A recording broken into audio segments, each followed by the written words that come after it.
Hello बच्चों, मैं प्रिया राठौर और खुशी के साथ ये घोषणा करते हुए कि हमारा ये चैप्टर जो है आज वो ख़त्म होने वाला है। और जो कि देख लीजिए इसको एक बार, L19 है ये और लास्ट लेक्चर है ये इस चैप्टर का। तो जैसा कि मैंने आपसे कहा था कि हम इस पे क्या करने वाले हैं, तो चैप्टर फ्लो आपको पता चली गया होगा क्योंकि सब कुछ ख़त्म हो चुका है, सबको हमने एक जैसा पढ़ लिया है अच्छे से।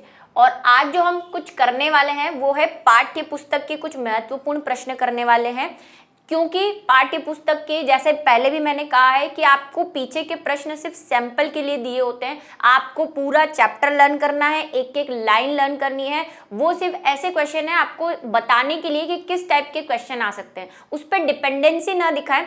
और सब कुछ हमारी क्लास में हो चुका है, कोई भी ऐसा टॉपिक नहीं रहता जो पीछे के क्वेश्चन में और हमने नहीं किया है। लेकिन वही बस आपको ढूंढना जो है वो थोड़ा सा मुश्किल लगता है। वो कहते हैं ना, जोर आता है कि अब पूरी क्लास कौन देखेगा, कहाँ पढ़ाया होगा मैम ने, ये कौन देखेगा। तो इसीलिए तो कुछ क्वेश्चंस में, सारे तो नहीं कराएंगे क्योंकि वही एक बार से फिर से हमें चैप्टर पूरा पढ़ना पड़ेगा, ऐसी सी कहानी हो जाएगी।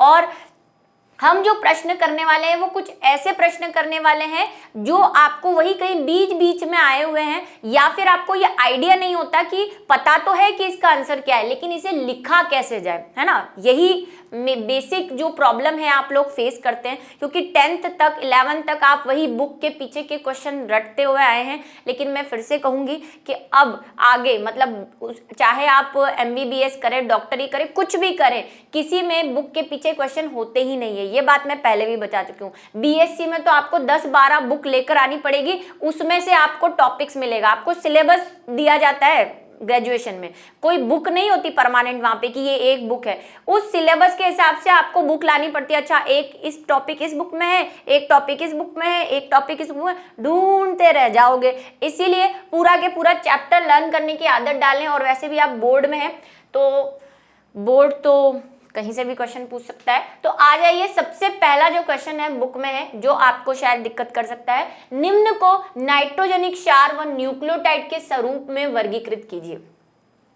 जब हमने ये चैप्टर पढ़ा था और न्यूक्लियोटाइड पढ़े थे तब मैंने आपको बताया था कि न्यूक्लियोसाइड न्यूक्लियोटाइड दोनों के नाम में डिफरेंस है, इसको ध्यान में रखना। अगर आपको ध्यान हो तो मैंने इस साइड लिख के आपको बताया था कि जो न्यूक्लियोसाइड होते हैं वो डायरेक्ट अगर जैसे एडेनिन जुड़ा हुआ है तो डीऑक्सी एडिनोसिन या एडिनोसाइड लिखा होता है, और न्यूक्लियोटाइड होता है तो उसमें मोनोफॉस्फेट जुड़ जाता है, डीऑक्सी एडिनो मोनो एडिनोसाइड हो जाता है। ठीक है, लेकिन कुछ और सफिक्स है जैसे यहाँ पे दे रखे हैं।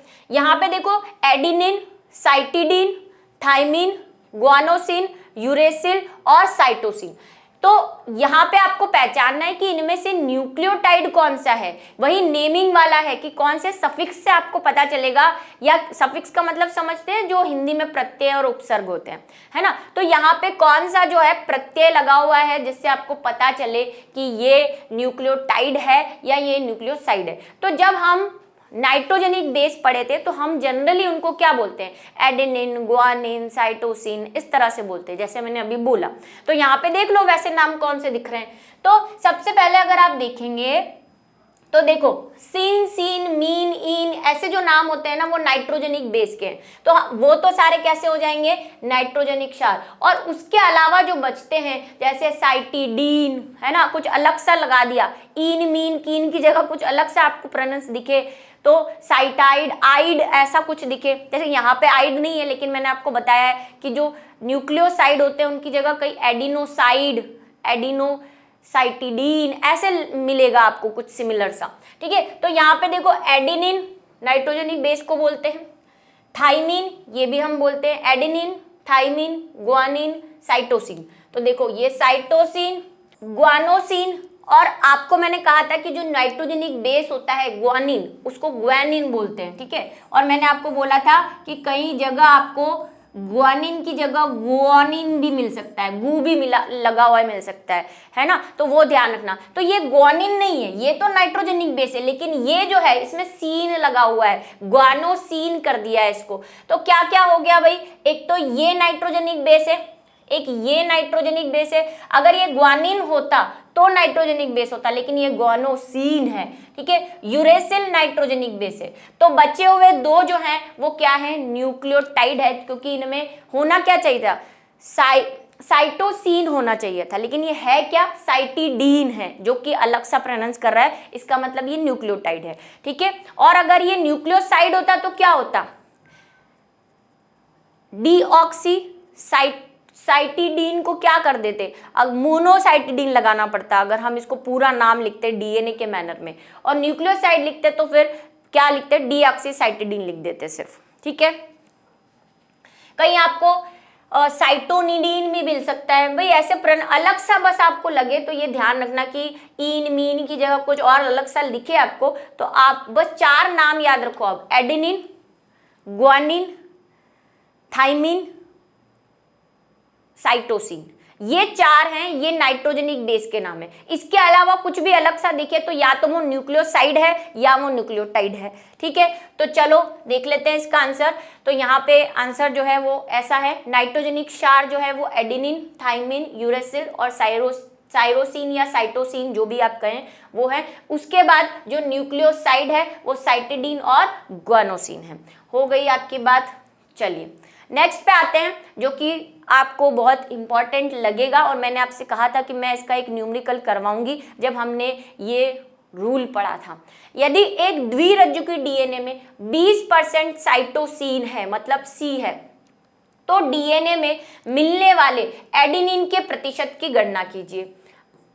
क्या है ये प्रतिशत वाला मैनर, इस पूरे चैप्टर में एक ही परसेंटेज की बात हुई है, जहां पे मैंने कहा था कि मैं इसके न्यूमेरिकल आपको करवाऊंगी, बुक के पीछे भी है, तो वही मैं आपको करवा देती हूँ। देखो ये जो क्वेश्चन बेस है ये किस पे बेस है, चारगाफ के लॉ पर,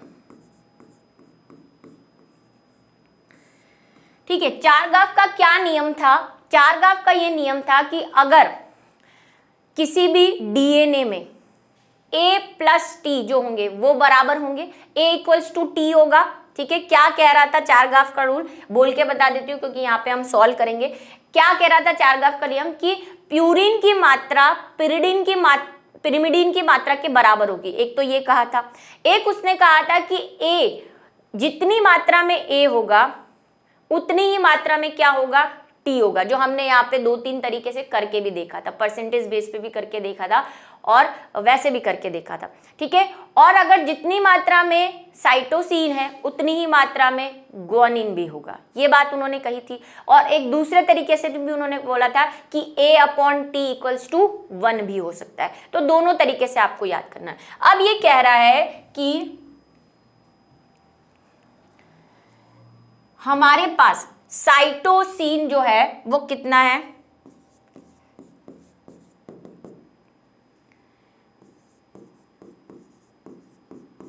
साइटोसिन को मैं शॉर्ट में सी लिख दूं ना, अब मैं सबको क्योंकि शॉर्ट में ही लिखूंगी, ठीक है। C=20% है। तो हम ये कह सकते हैं कि चारगाफ के लॉ से, चारगाफ नियम से C=G होगा। अब ये इक्वल टू है, हाइड्रोजन बॉन्ड नहीं है, क्योंकि C और G में तो 3 हाइड्रोजन बॉन्ड होते हैं। ये इक्वल टू है, बराबर का साइन है कि C=G होना चाहिए, क्योंकि C किससे बाइंड करता है, G से बाइंड करता है, ठीक है। तो अगर C 20% है तो G भी 20% होगा, इट मीन्स दोनों कैसे होंगे, 20-20%। समझ में आ गया ना, C=G=20, मतलब C भी 20% है और G भी 20% है, मतलब कितने हो गए। तो अब टोटल ये क्या है भाई, ये क्या हो गए, टोटल कितना हो गया, यानी कुल C + G कितना हो गया, 40% हो गया, ठीक है। अब टोटल कितना होना चाहिए, कोई भी चीज हम कितनी परसेंटेज बेस पे जब गिनते हैं तो हम बोलते हैं टोटल परसेंट कितने होते हैं, 100। तो अगर 100 में से 40% C और G है तो बचे हुए क्या होंगे, बचे हुए जो होंगे वो A और T होंगे, ठीक है। तो शेष कितना बचा, 100 - 40 = 60%। यहां तक बात समझ में आई। अब 60% क्या है, A और T। तो हम कह रहे हैं कि हमारे पास अब A + T कितना है, 60% है, क्योंकि 60% निकला। अब वही चारगाफ का रूल लगाओ, फिर से चारगाफ क्या कहते हैं, चारगाफ ये कहते हैं कि A इक्वल्स टू टी होता है, मतलब जितना ए होगा उतना टी होगा। तो इट मीन्स ये 60% में आधा ए होगा और आधा टी होगा। और हमसे किसका पूछा है, एडेनिन का पूछा है। सो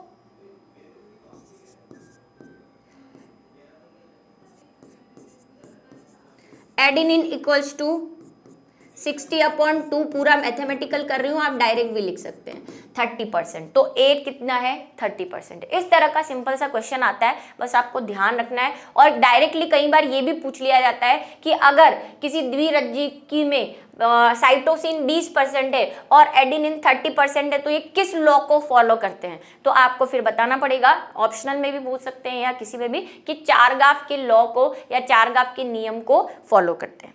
ठीक है, चलिए आ जाइए अब। नेक्स्ट है टेम्पलेट, यानी कि डीएनए या आरएनए, दोनों की बात कर रहा है ये, कि रासायनिक प्रकृति व इससे डीएनए या आरएनए संश्लेषण, न्यूक्लिक अम्लों की प्रकृति के आधार पर न्यूक्लिक अम्ल पॉलीमरेज के विभिन्न प्रकार की सूची बताइए। ये सारे बुक के पीछे के क्वेश्चन है, आपका फेवरेट टॉपिक होता है बुक के पीछे के क्वेश्चन करवाओ। तो देखो अभी तक मैंने, जब मुझे लगा कि आपको डायरेक्टली कोई आंसर नहीं मिलेगा मैं करवा देती हूँ, जैसे यहाँ पे मुझे लग रहा था कि आपको कोई दिक्कत हो सकती है तो मैं करवा देती हूँ, वरना वो बुक के पीछे के क्वेश्चन होते हैं 20-20, 40-40 क्वेश्चन, 20-25। अगर हम वो फिर से करवाएं यहाँ पे, क्योंकि वो सेम चीज़ है पूरे चैप्टर में, मैं यहाँ पे सब कुछ, और सबसे अच्छी बात है मैं उसको टॉपिक वाइज करवा देती हूँ ताकि आपको ढूंढने में ज़्यादा कोई दिक्कत नहीं हो। ठीक है, तो फिर वही एक चैप्टर रिवाइज करने जैसी बात हो गई, इसीलिए नहीं करवाते, पूरा चैप्टर लर्न करना है आपको। ठीक है, और थोड़ा थोड़ा अब ये सीखो कि किसी आंसर को कैसे लिखा जाता है। भाई मिल तो गया आंसर, पर वही जैसे मैंने कहा आपको ये दिक्कत रहती है कि इसको लिखा कैसे जाए, तो वो थोड़ी प्रैक्टिस डालो। ठीक है, तो ये पूछ रहा है कि डीएनए आरएनए की जो रासायनिक प्रकृति है उसके आधार पर हमारे पास कितने पॉलीमरेज हैं, ये भी हमने क्लास में किया है। तो इसका आंसर क्या है, इसका आंसर है कि अगर हम बात करें डीएनए प्रतिकरण की, क्योंकि ये बोल रहा है डीएनए आरएनए टेम्पलेट और डीएनए आरएनए संश्लेषण, दोनों की बात कर रहा है। तो डीएनए संश्लेषण की प्रक्रिया को तो हम क्या बोलते हैं, डीएनए संश्लेषण की प्रक्रिया को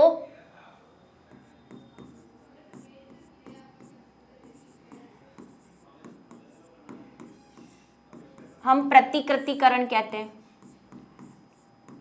रेप्लिकेशन।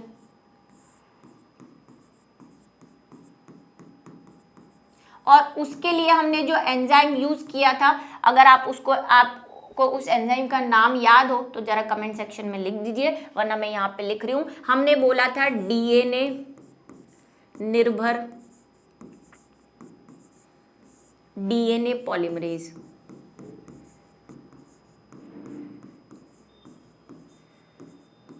इंग्लिश में क्या बोलते हैं इसे, डीएनए डिपेंडेंट डीएनए पॉलीमरेज। और क्यों बोलते हैं ये भी बताया था, क्योंकि ये डीएनए से डीएनए बना रहा है, डीएनए बना रहा है इसलिए डीएनए पॉलीमरेज। और किससे बना रहा है, डीएनए से ही डीएनए बना रहा है, इसलिए डीएनए डिपेंडेंट डीएनए पॉलीमरेज। ठीक है, और ये भी मैंने आपको बताया था कि ये डीएनए पॉलीमरेज थर्ड है, जो आप अपने फ्यूचर के लिए याद कर सकते हैं। एनसीईआरटी और क्लास 12th में इसका कोई लेना देना नहीं है।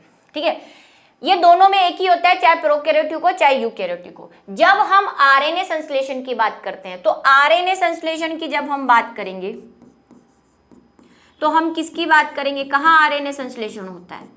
आरएनए संश्लेषण तो मैम अनुलेखन में होता है, जिसको हम क्या कहते हैं, क्या कहते हैं, ट्रांसक्रिप्शन।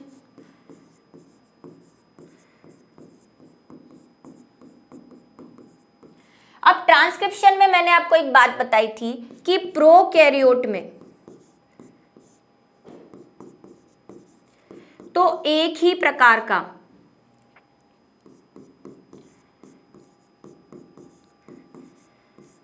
क्या होता है, पॉलीमरेज होता है। अब ये क्या है, आरएनए संश्लेषण कर रहा है, मतलब आरएनए पॉलीमरेज हो गया। और किससे आरएनए संश्लेषण कर रहा है, डीएनए को टेम्पलेट में काम में लेकर आरएनए बना रहा है, तो इसका नाम क्या हो जाएगा, डीएनए निर्भर आरएनए पॉलीमरेज। ये सब कहानियां हम पढ़ चुके हैं, ठीक है। चलिए, ये हो गया इसका नाम। लेकिन यूकैरियोट में मैंने आपको बताया था कि 3 तरह के पॉलीमरेज काम करते हैं, मतलब आरएनए पॉलीमरेज काम करते हैं, क्योंकि हमारे पास 3 तरह के आरएनए हैं, ठीक है, एमआरएनए, टीआरएनए और आरआरएनए। तो फिर उसके लिए अलग अलग आरएनए है, ये भी हमने पढ़ा था। तो यूकैरियोट का भी लिख दो जरा।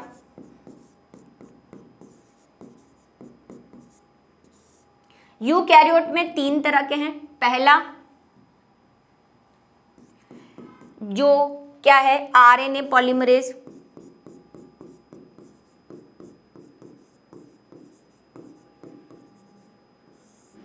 फर्स्ट, फिर सेकेंड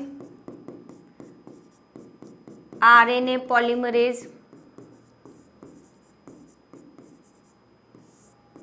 सेकेंड, और थर्ड आरएनए पॉलीमरेज थर्ड। सीधा सा काम है। ये मैंने बताया था जब ट्रांसक्रिप्शन किया था कि ट्रांसक्रिप्शन में एमआरएनए बनता है और वो सेकेंड टाइप का पॉलीमरेज होता है। और क्यों होता है उसके रीजन में मैंने ये 3 बताए थे आपको क्लास में। तो ये तो बनाता है आरआरएनए, राइबोसोमल आरएनए। ये जो है ये बनाता है एमआरएनए, इसीलिए हम ट्रांसक्रिप्शन में कौन सा काम में लेते हैं, पॉलीमरेज सेकेंड काम में लेते हैं, आरएनए पॉलीमरेज। और थर्ड वाला जो बनाता है वो टीआरएनए बनाता है, ठीक है। अब ये मैंने यहाँ पे सिर्फ आरएनए पॉलीमरेज लिखा है, पूरा नाम क्या रहेगा इसका, वही डीएनए डिपेंडेंट, यानी डीएनए निर्भर आरएनए पॉलीमरेज 1, डीएनए निर्भर आरएनए पॉलीमरेज सेकेंड, और ऐसे ही तीसरा वाला, ठीक है। चलिए, ये बात खत्म हुई।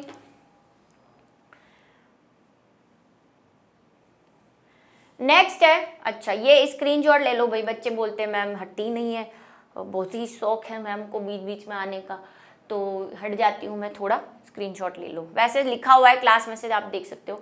स्थानांतरण के दौरान राइबोसोम की 2 मुख्य भूमिकाओं की सूची बनाई है, ठीक है। जब स्थानांतरण होता है, ये बात मैं पहले बता चुकी हूँ कि आपकी बुक में, एनसीईआरटी बुक में, चाहे हिंदी मीडियम हो चाहे इंग्लिश मीडियम हो, वहाँ पे ट्रांसलेशन, इंग्लिश में तो ट्रांसलेशन को ट्रांसलेशन ही बोला है, लेकिन हिंदी वाली में स्थानांतरण को, ट्रांसलेशन को स्थानांतरण बोला है, यानी जिसको हम अनुवादन कहते हैं।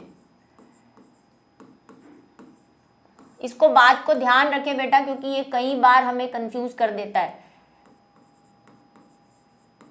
ये मैं आपको जब मैंने अनुवादन पढ़ाया था तो मेरे ख्याल से शायद मैंने नहीं बताया है कि आपकी बुक में इसको स्थानांतरण लिखा हुआ है, जो एनसीईआरटी बुक है।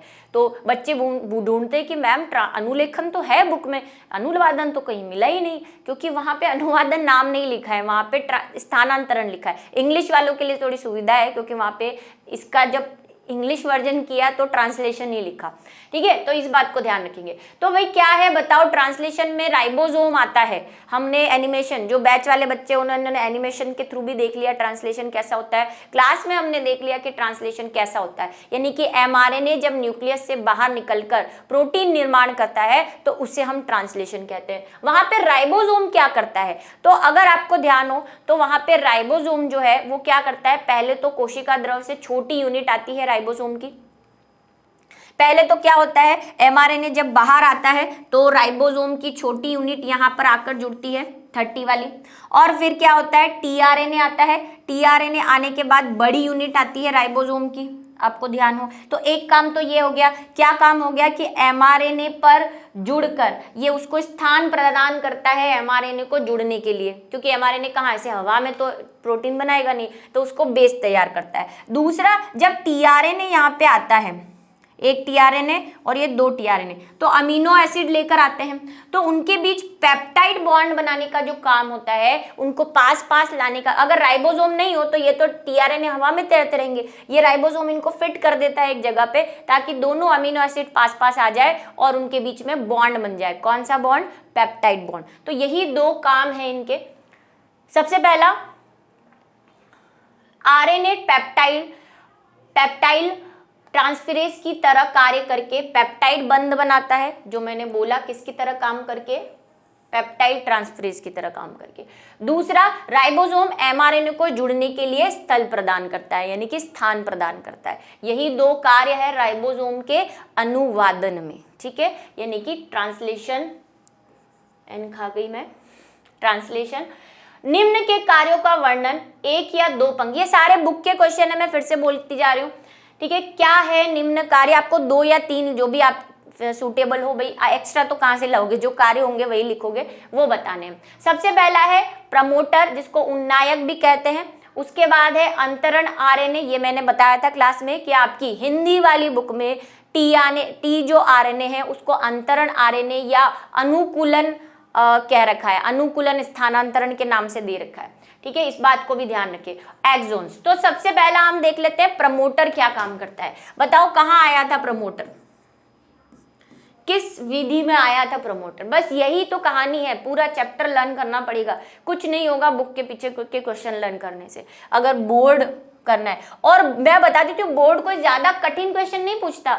बोर्ड का मेन मोटो जो होता है आपका बेसिक टेस्ट करना होता है कि आपने किसी चीज को पढ़ा है तो उसको बेस से पढ़ा है या नहीं, या सिर्फ रट्टा मार के ऊपर ऊपर से आओगे, अच्छा ये इंपॉर्टेंट नहीं ट्रांसक्रिप्शन पढ़ लो, अच्छा ये बेसिक समझ के पढ़ा है कि नहीं, वो इस ऐसे ही क्वेश्चन पूछते हैं। पिछले आप भले ही देख लो, पेपर देख लो, हम उन पेपर्स को देख के ही आपको उस हिसाब से ही करवाते हैं टॉपिक्स, और क्या करना है क्या नहीं करना है। तो वैसे ही बेसिक से क्वेश्चन पूछे, कुछ नहीं पूछा है। कहीं कहीं तो पिछले बोर्ड में सीबीएसई ने पूछा है अनुवादन के स्टेप्स बता दो, एक जगह पूछा है टीआरएनए क्या काम करता है ये बता दो।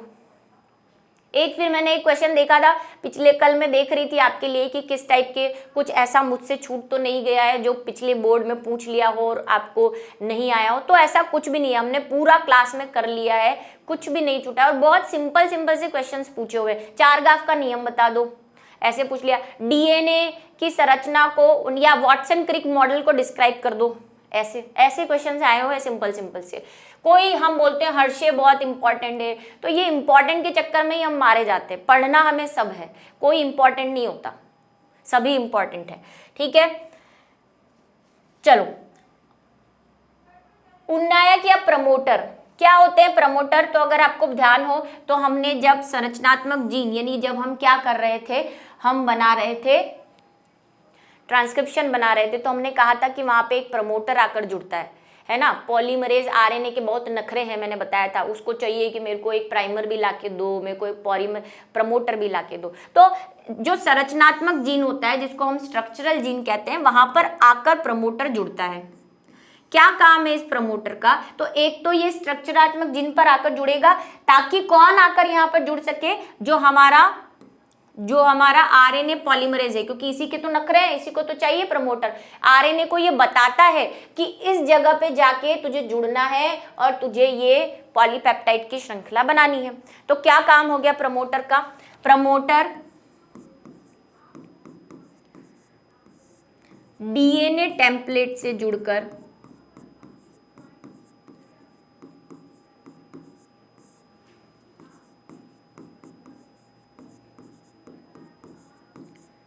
आरएनए पॉलीमरेज को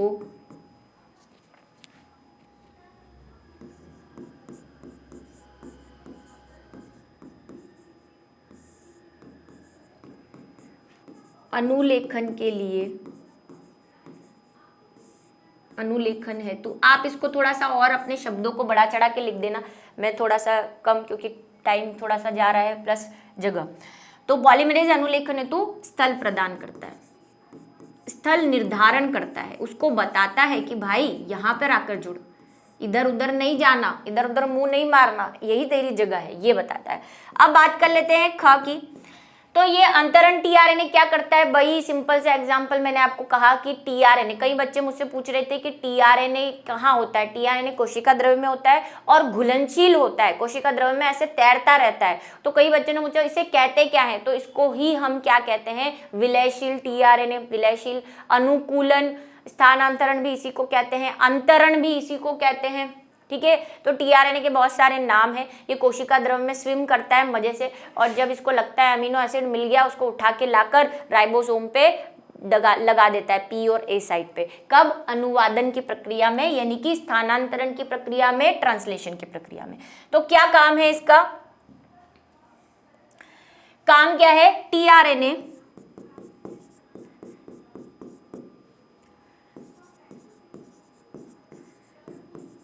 अनुवादन प्रक्रिया में कोशिका द्रव्य से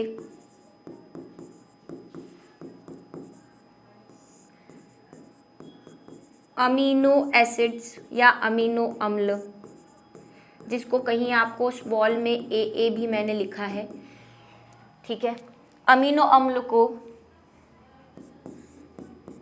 लाकर राइबोसोम बंधन साइट पर, बंधन स्थल पर जोड़ता है।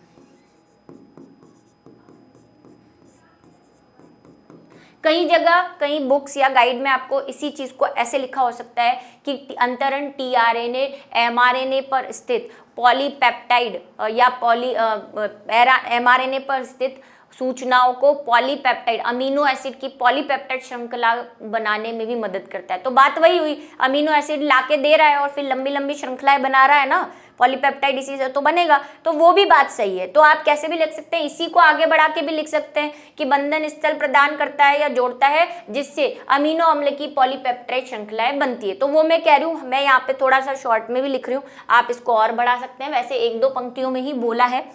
अब ग पे भी भाई बहुत सारी बुक में अलग अलग डेफिनेशन मिलेगी।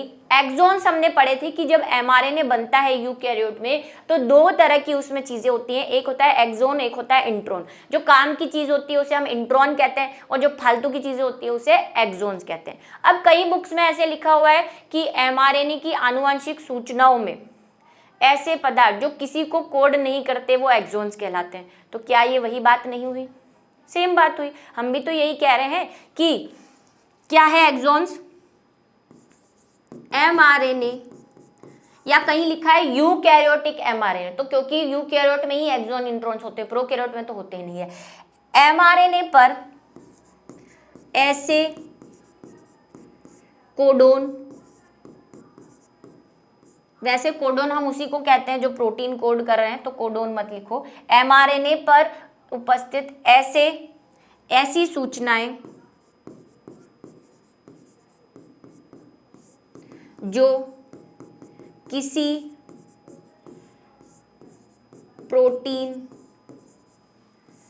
का निर्माण नहीं करती, या इसी को हम क्या लिख सकते हैं, दूसरी वाली भी साथ साथ लिखते जाओ, जो किसी को कोड नहीं करती या किसी कूट का अनुलेखन नहीं करती, ये भी बोल सकते हो। अनुवादन, सॉरी, किसी का अनुवादन नहीं करती, क्योंकि अनुवादन ही प्रोटीन निर्माण की प्रक्रिया है। तो कई बुक में आपको ऐसे मिल सकता है कि ऐसी सूचनाएं जो अनुवादन में पार्टिसिपेट नहीं करती या हिस्सेदारी नहीं करती, क्योंकि अनुवादन एक तरह से क्या है, प्रोटीन निर्माण की तो प्रक्रिया है, अनुवादन, ट्रांसलेशन जो मैं कह रही हूँ। तो भाई लैंग्वेज सबकी अलग अलग हो सकती है, आपको कैसी याद होती है आप उसे लिख सकते हैं। मैं यहाँ ब्रैकेट में लिख देती हूँ, अनुवादन, जो किसी प्रोटीन का निर्माण नहीं करती वो क्या कहलाती है, एक्सॉन्स कहलाती है।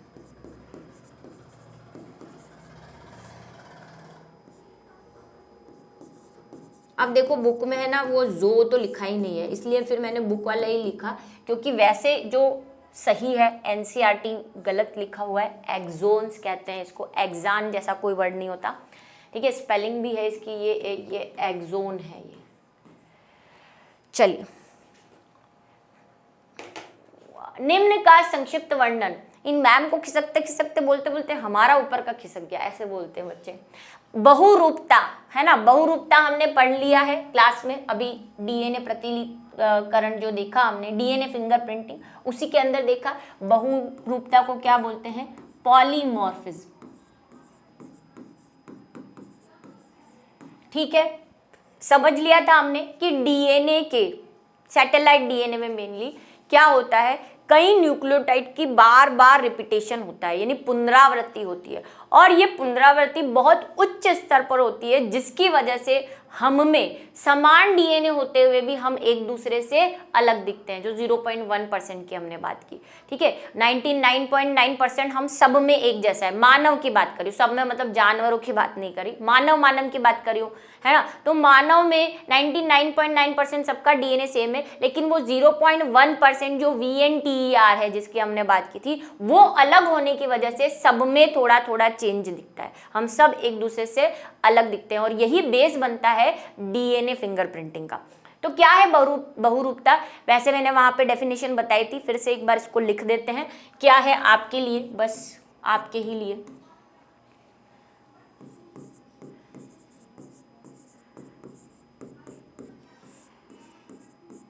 जो आपकी एनसीईआरटी बुक में दे रखी है वही मैं यहाँ पे लिखाऊंगी, क्योंकि एनसीईआरटी से ऊपर कुछ भी नहीं है, ठीक है। बहुरूपता और भी देखी हमने, अगर आपको मेंडल वाला चैप्टर याद है तो हमने वहां पे बहु एलिल देखा था। वो भी क्या है, एक टाइप की बहुरूपता ही है कि जो स्किन का कलर है वो सब में एलिल के थोड़ा थोड़ा डिफरेंस होने की वजह से हम में जो है स्किन का कलर दिखाई देता है। ऐसे ब्लड वाला पढ़ा था हमने, वो जीन्स तो एक ही है लेकिन उनके भिन्न भिन्न एलिल होने की वजह से सब में उसके बहुरूपता पाई जाती है। तो वो भी एक पॉलीमॉर्फिज्म नहीं है, लेकिन यहाँ पे हम इस चैप्टर के रेफरेंस में डीएनए पॉलीमर रेफरेंस की बात कर रहे हैं, इसीलिए इस टाइप की डेफिनेशन लिख रहे हैं, ठीक है। कई बुक्स में तो ऐसे लिखा हुआ भी है कि बहुजीनी रूपता भी डीएनए पॉलीमॉर्फिज्म का उदाहरण है। सच है ये, कोई इसमें बात गलत नहीं है, तो आप वो भी लिख सकते हैं, ठीक है। हम सिंपल सी डेफिनेशन लिखेंगे जो एनसीईआरटी ने दे रखी है। बहुरूपता क्या है?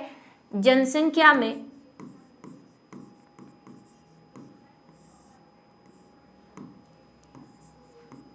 आनुवांशिक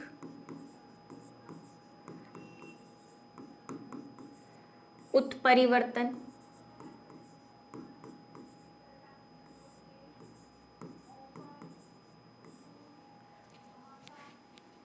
में उच्च स्तर का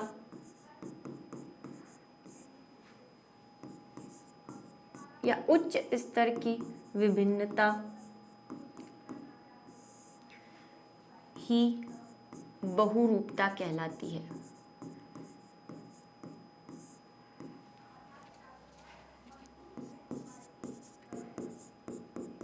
ये डेफिनेशन जो मैंने वहां ओरली बोलकर बताई थी क्लास में, यहाँ पे मैंने लिख दी। अब इसमें आप एक लाइन जोड़ सकते हैं कि यह पुनरावृत्ति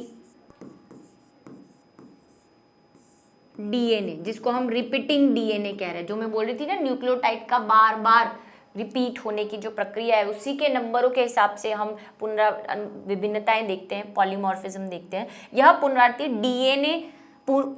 डीएनए के उच्च परिवर्तन पर आधारित है।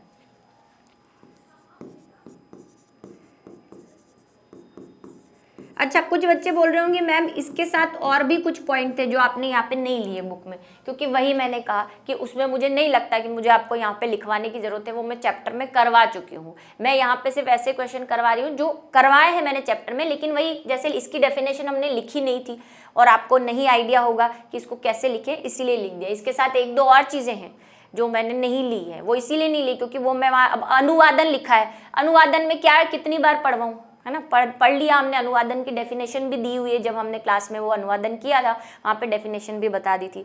तो फिर अनुवादन को इसमें लेने का क्या, अनुलेखन पूछा है तो अनुलेखन पता है हमें, कर लिया हमने, उसकी भी डेफिनेशन कर ली, तो वो मैंने छोड़ दिए हैं, ठीक है, आधारित है। चलिए, अब मैंने जैसे कहा इसमें बहुजीनी वाला भी चाहे तो आप लिख सकते हैं, मैं नहीं लिखवा रही हूँ क्योंकि इस चैप्टर के रेफरेंस में वो नहीं है। ख वाला है स्थानांतरण, जो अभी जिस पे मैं बात कर आई हूं कि ये स्थानांतरण ही क्या है, ये स्थानांतरण ही ट्रांसलेशन है, जिसको हम अनुवादन कह रहे हैं। ये इसीलिए लिया है मैंने क्योंकि वही बच्चे, हमने अनुवादन किया है, वहां पे इसकी परिभाषा भी लिखी है, पर फिर भी मैं एक बार बता देती हूँ क्या है अनुवादन। अनुवादन क्या है? एमआरएनए पर उपस्थित आनुवांशिक सूचना का अमीनो अम्ल की पॉलीपेप्टाइड श्रृंखला में परिवर्तित होना या स्थानांतरण होना क्या कहलाता है? अनुवादन कहलाता है, ठीक है, सभी ने लिख ली होगी, दोबारा नहीं लिख रही मैं, क्योंकि मैंने अनुवादन जब करवाया था तब इसकी डेफिनेशन बताई थी और अभी बोल भी दी है। और कई जगह ऐसे भी लिखा हुआ है, दूसरी वाली जरूर लिख देती हूं मैं कि वो नहीं तो क्या। तो स्थानांतरण पे ये है कि टीआरएनए द्वारा, क्योंकि अनुवादन में यही होता है, टीआरएनए द्वारा अमीनो अम्लों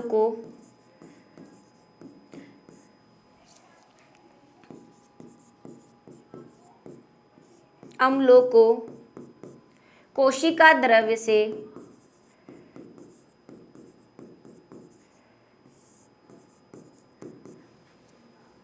राइबोसोम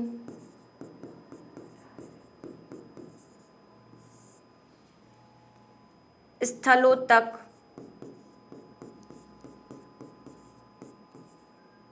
लाने की प्रक्रिया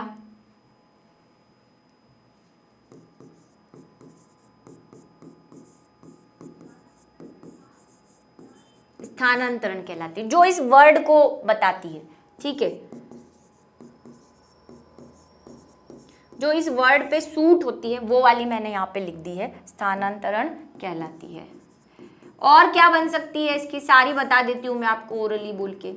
टीआरएनए द्वारा अमीनो अम्ल की श्रृंखलाओं को राइबोसोम के पॉलीपेप्टाइड श्रृंखला में परिवर्तित करने या स्थानांतरित करने की श्रृंखला को ट्रांसलेशन कहते हैं। ये भी लिख सकते हो, बहुत है, अपने वर्ड्स में डिवाइड कर सकते हो। लेकिन अब अगर जैसे स्थानांतरण अगर अनुवादन दे रखा है तो आप वही जो अनुवादन की मैंने वहां डेफिनेशन लिखा है वो लिखिए।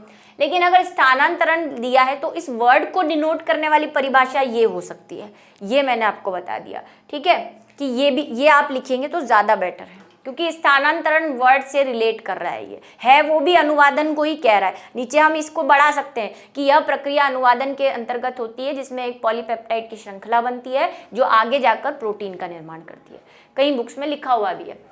अब आ जाइए, वाटसन और क्रिक के डीएनए मॉडल में उपयुक्त तकनीक का नाम बताइए। ये हमने क्लास में किया है पर वही हमारा ध्यान ही नहीं होगा। कौन सी तकनीक उन्होंने यूज की थी जिससे उन्होंने डीएनए का डबल हेलिकल मॉडल, तो दो तकनीक मैंने आपको बताई थी। एक तो उन्होंने एक्सरेयोग्राफी यूज की थी, ठीक है, और एक उन्होंने चारगाफ का लॉ यूज किया था। तो यहाँ पे हमें तकनीक का नाम लिखना है क्योंकि लॉ का नाम नहीं लिखना, इसलिए एक्सरे क्रिस्टलोग्राफी नाम है उसका पूरा, वो देख लेंगे आप। उसके बाद है नेक्स्ट, डीएनए पॉलीमरेज की खोज किसने की थी। ये हमने जो है देखा था या नहीं, ये जरा आप देख लेंगे अपने आप से।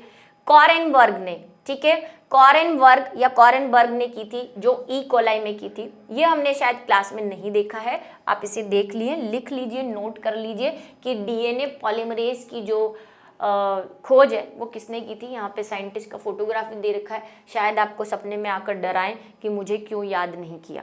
ठीक है, चलिए नेक्स्ट है, निम्न के बीच अंतर बताइए, जो सबसे इंपॉर्टेंट क्वेश्चन मेरे नजरिए में है।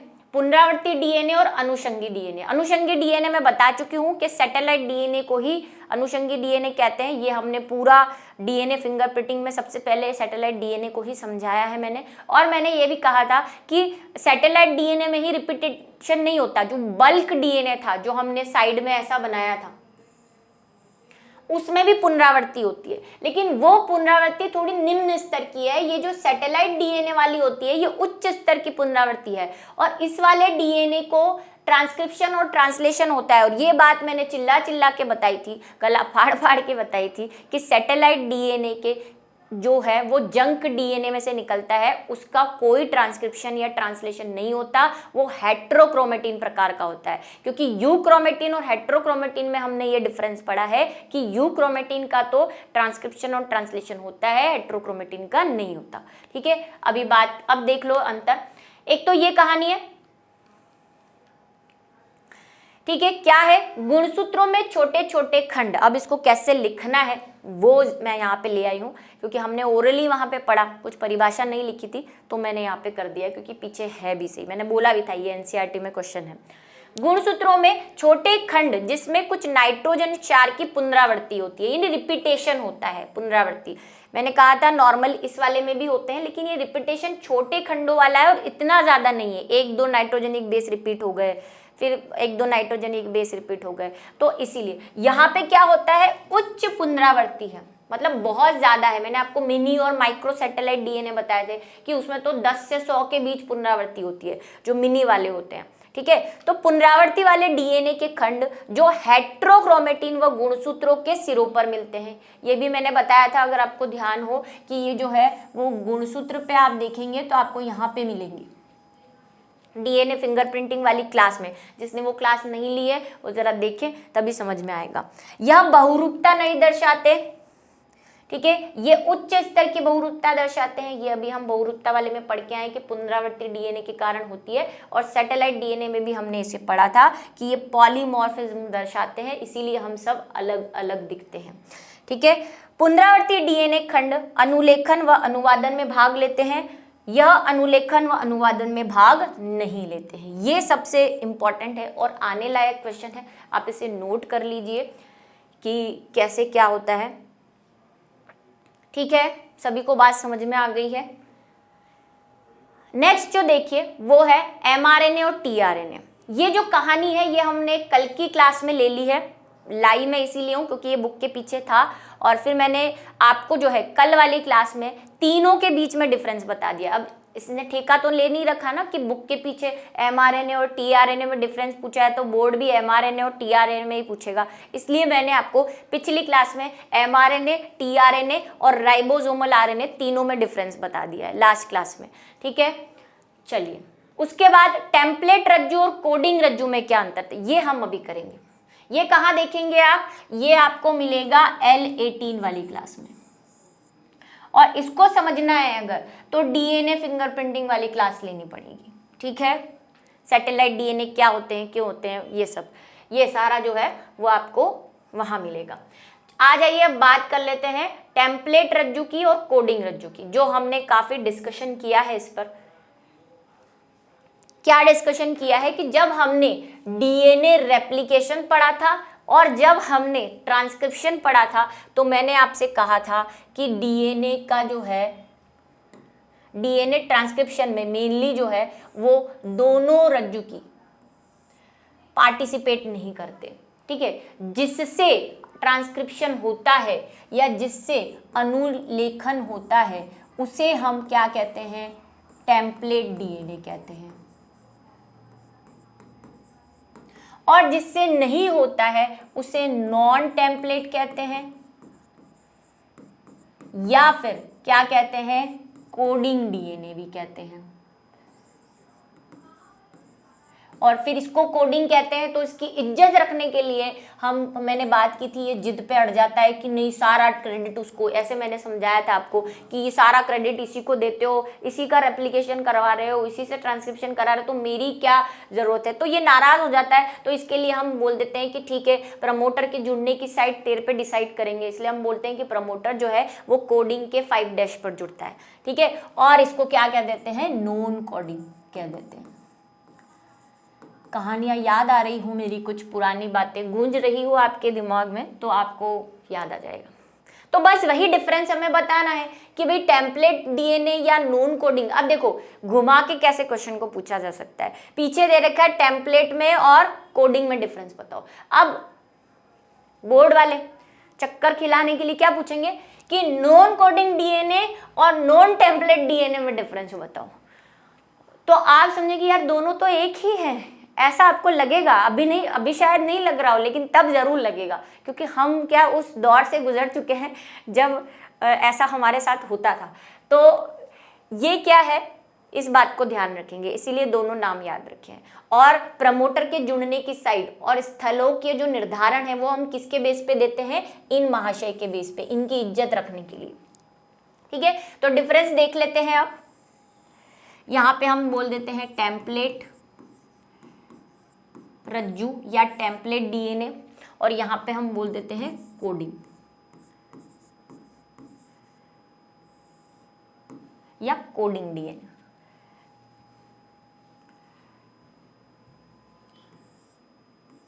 कोडिंग डीएनए, ठीक है। क्या है डिफरेंस, जरा आ जाइए। पहला तो यही, क्या यही, पहला तो यही कि इसका उपयोग अनुलेखन में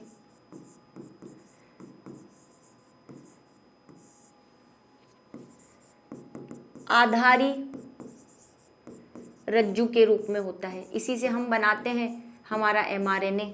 ठीक है, अब होता है आप लिखेंगे, थोड़ा का मेहनत आपको भी करनी है, लिखते जाओ साथ साथ में, फिर बोलते हो स्क्रीनशॉट ले लूं। बोल रही हूँ ना मैं, बोलती भी तो जा रही हूँ। फिर है इसका कोडिंग का हम यूज ही नहीं करते, इसे कूट लेखन। अब मैं देखो दूसरा वर्ड लिख रही हूँ क्योंकि वही बहुत सारे वर्ड आते हैं। अनुलेखन को ही कूट लेखन कहते हैं, फिर से बता देती हूँ। इसे कूट लेखन में काम नहीं लिया जाता, या इसका कोई कूट लेखन नहीं होता, ऐसा भी लिख सकते हैं। या ये इसका कोई इसका कूट निर्माण प्रक्रिया में कोई उपयोग नहीं, कैसे भी लिखो।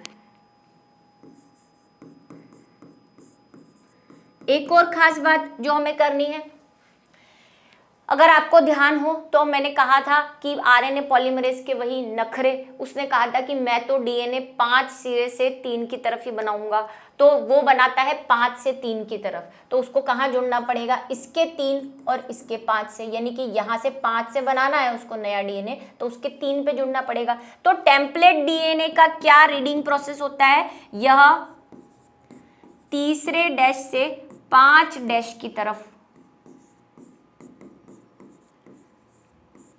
रहता है।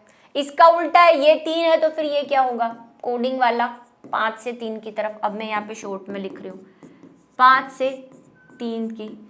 इसको क्या बोलते हैं, डैश भी बोलते हैं, प्राइम भी बोलते हैं, ये भी मैं बता चुकी हूँ काफी बार।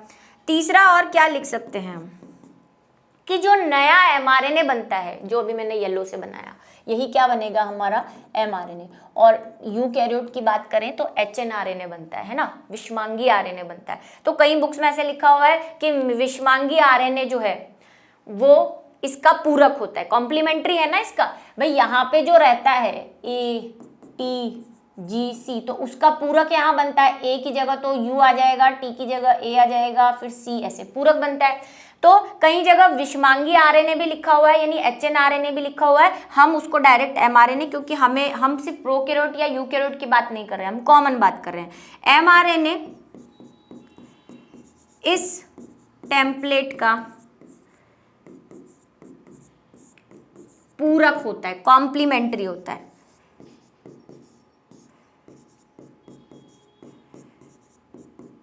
और ये क्या होता है जरा बताओ, सोचो, ये क्या होगा, ये किसका पूरक है या किसका नहीं है। ये भाई इसका तो पूरक है, क्योंकि इसी से अलग हुआ है ना। वाइट वाला जो हमारा डीएनए है उसका वाइट पूरक है, इन्हीं के तो 2 किए हैं।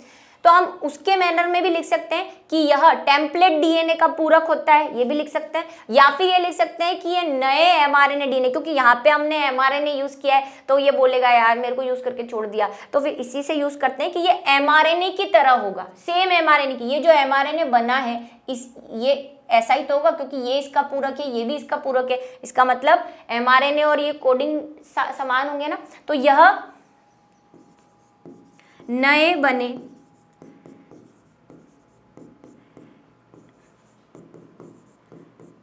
एमआरएनए के समान होता है। समान इसलिए लिख रही हूं क्योंकि भाई वो एमआरएनए है, उसमें टी की जगह यू आ जाएगा, समान होता है। और आप चाहें तो ऐसे भी लिख सकते हैं कि ये टेम्पलेट का, यह भी टेम्पलेट का पूरक होता है।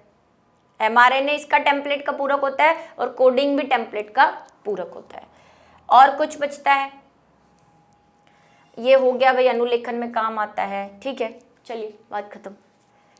हाँ, एक और चीज आप चाहें तो लिख सकते हैं, वैसे इतनी इंपॉर्टेंट नहीं है, कि स्थलों का निर्धारण, मतलब हम जो प्रमोटर हैं, उन्नायक है, समापन है, इनका स्थल निर्धारण जो है वो टेम्पलेट रीजन के बेस पे नहीं देते। किसके बेस पे देते हैं, कोडोन। ये एक चीज लिख सकते हैं कि स्थल निर्धारण इसके आधार पर किया जाता है, मतलब कोडोन के, कि 5 डैश पे जुड़ा है और समापन वाला 3 डैश पे जुड़ा है। टेम्पलेट के नाम पर नहीं देते, इसकी इज्जत रखने के लिए।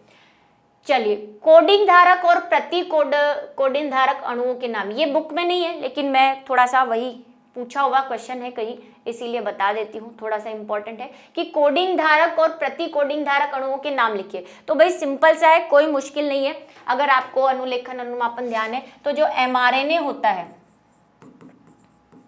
उस पर आकर जुड़ता है हमारा tRNA, ये तो पता है। हाँ मैम पता है। tRNA की जब हमने शाखाएं देखी थी तो आपको याद हो कि इसकी इस वाली शाखा को हम बोलते हैं प्रति कोडोनधारी।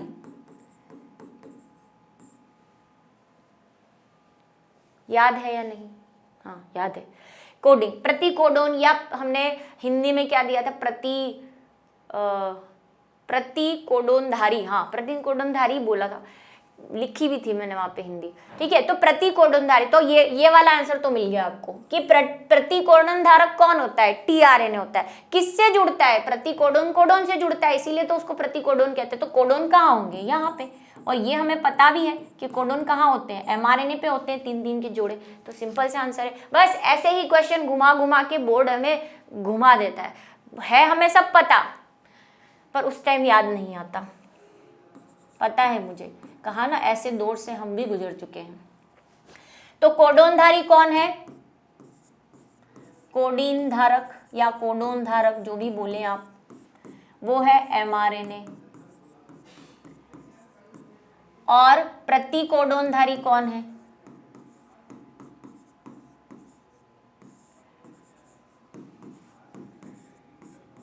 tRNA।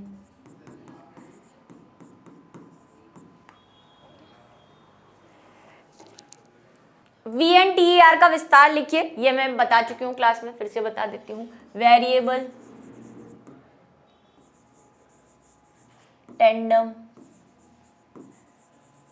Variable number of tandem repeat, variable number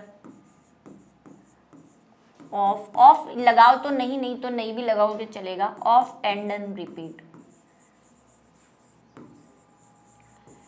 तो यहाँ पे जो है वो आपके इम्पॉर्टेंट क्वेश्चनों की समाप्ति की घोषणा होती है। और आई होप आपको ये क्वेश्चन अच्छे लगे हों और आपके जो भी प्रॉब्लम्स थे वो सॉर्ट आउट हो गए हों। तो इसी के साथ हमारा जो चैप्टर है वो भी फाइल से लट जाती है चैप्टर की, और मिलेंगे हम अगले वीडियो लेक्चर में एक नए चैप्टर के साथ। और इवोल्यूशन शुरू करने का सोच रहे हैं, तो देखते हैं क्या है इवोल्यूशन।